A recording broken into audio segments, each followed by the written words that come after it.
형제자 여러분 안녕하세요. 오늘은 8월 30일 화요일 산자의 하나님이라는 제목으로 마태복음 22장 23절부터 33절까지를 묵상합니다. 23절 부활이 없다 하는 사두개인들이 그날 예수께 와서 물어 이르시되. 자, 어저께는 바리새인이 왔고요. 오늘은 사두개인이 왔습니다. 여러분, 바리새인이나 사두개인이나 다 예수님을 어떻게 하면 넘어뜨릴까, 그들이 갖고 있던 유대 안에 기득권이 빼앗길까, 어떤 논쟁하는 형식으로 예수님을 무너뜨리려고 예수님을 찾아옵니다. 어저께도 말씀드렸지만 다른 사람을 짓밟고 일어나려는 그런 인생은요, 잘 되는 인생을 못 봤습니다. 여러분, 우리가 살아가면서 항상 창조적으로 다른 사람도 세우고 나도 세워가고 그렇게 창조적인 부분으로 바라봐야 우리의 삶이 온전해지고 견고해지고 새롭게 되는 것을 여러분 바라보시고요. 자, 특별히 사두개인들은 부활을 바라보지 않았습니다. 그들은 모세 오경만 믿고 그 다음에 현재 있던 그 정치 세력과 연결되어서 굉장히 현실적인 종교인으로 살아갔습니다. 그렇기 때문에 더더욱 예수님의 세력을 얻고 그 능력을 얻고 기적을 통해서 많은 사람이 따라가는 것에 대해서 굉장히 못마땅하게 생각했죠. 왜냐하면 자신들을 공격하고 자신들의 위협적인 존재이기 때문에. 그래서 어떻게 하면 종교적으로 이론적으로 어떤 교리적으로 예수님을 넘어뜨릴까 생각하고 부활에 대한 논쟁을 걸게 됩니다. 24절 선생님이여, 모세가 일렀을 때 사람이 만일 자식이 없이 죽으면 그 동생이 그 아내에게 장가들어 형을 위하여 상속자를 세울지니라 하였나이다. 모세오경에 보면 그 계대 결혼이라고 있어요. 형이 죽으면 동생이 그 형수를 취해서 아내로 맡고 그리고 상속을 이어가고 대를 이어가는 아름다운 통속이 있었습니다. 그래서 여인을 보호하고 가정 안에서 남자들이 여인을 보호하고 지키고 그 대를 계속적으로 이어가는 그런 법이죠. 그런데 25절 우리 중에 7형제가 있었는데 마지가 장가들었다가 죽어 상속자가 없으므로 그 아내를 그 동생에게 빌려주고 그 둘째와 셋째로 일곱째까지 그렇게 하다가 최후에 그 여자도 죽었나이다. 그런즉 그들이 다 그를 취하였으니 부활 때에 일곱 중에 누구의 아내가 되리이까. 자, 7형제가 있는데 첫째가 장가들었어요. 그런데 자식을 낳지 못하고 죽습니다. 그래서 둘째가 그 형수를 아내로 맞이하게 되죠. 근데 둘째도 자식이 없어도 죽게 돼요.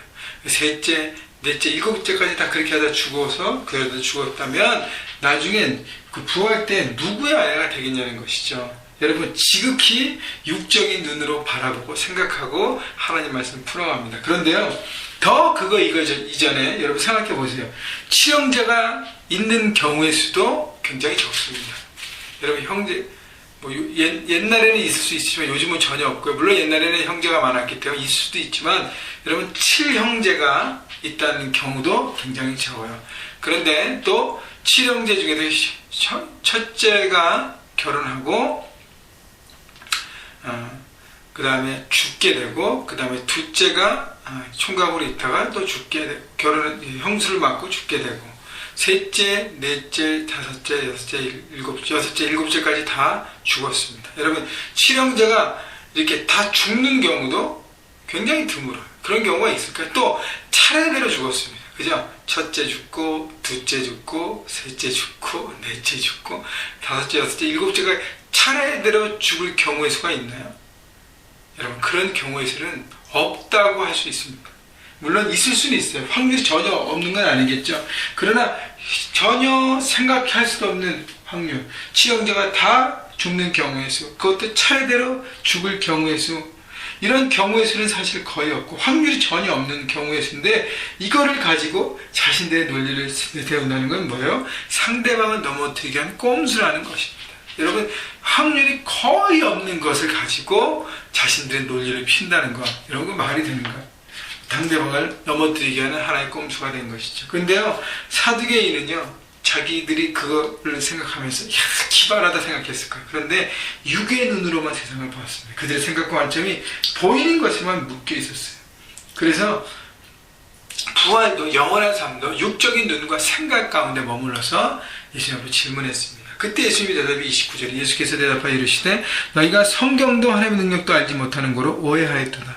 성경도 하나님의 말씀도 하나님의 능력도 제대로 알지 못하고 자기 마음대로 해석했다는 것이죠.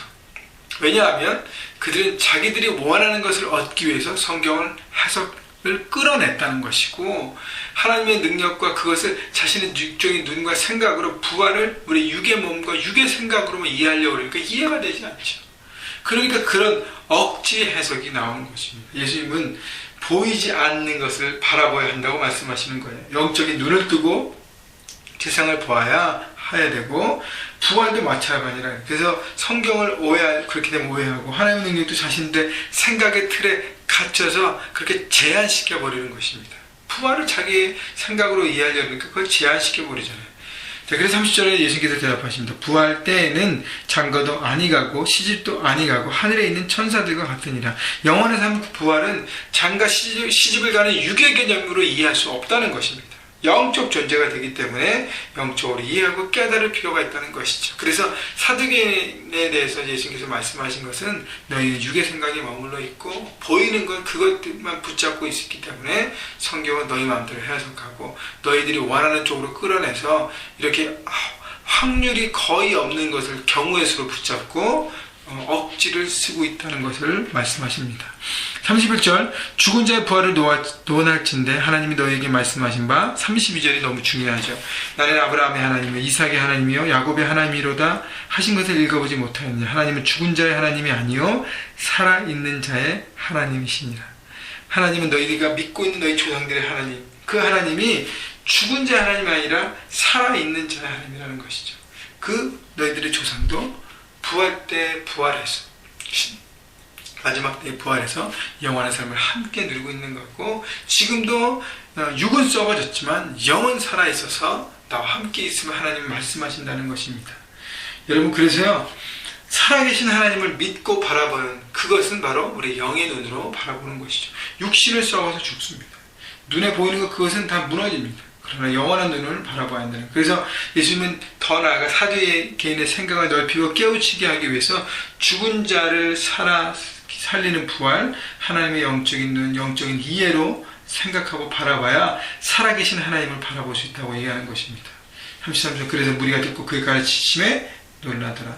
여러분 오늘 말씀을 정리하면서요 영적인 눈을 떠야 하는 것입니다. 영적인 눈, 영의 생각, 하나님 말씀을 깨닫고 바라볼 때 그렇게 할 때만 우리가 눈에 보이는 것에 묶이지 않고 영원한 하나님을 바라볼 수 있습니다. 그래서 우리 삶 가운데 살아계신 하나님께서 지금도 역사하시고 우리 인도하심을 바라보게 되는 것이죠. 그래서 우리 가까운 사람들이 정말 죽게 될 때도 우리가 물론 때로는 헤어짐 때문에 울기도 하지만 마음 가운데 기쁨이 있는 것이 왜냐하면 우리는 살아계심을 바라보고 영원한 부활을 바라보기 때문에 오히려 기쁨이 되는 거예요. 그래서 여러분 세상의 현장에서 보여지는 건 눈에 보이는 건 육의 것 때문에 막 좌충우돌하면서 거기에만 머무르지 말라는 것입니다.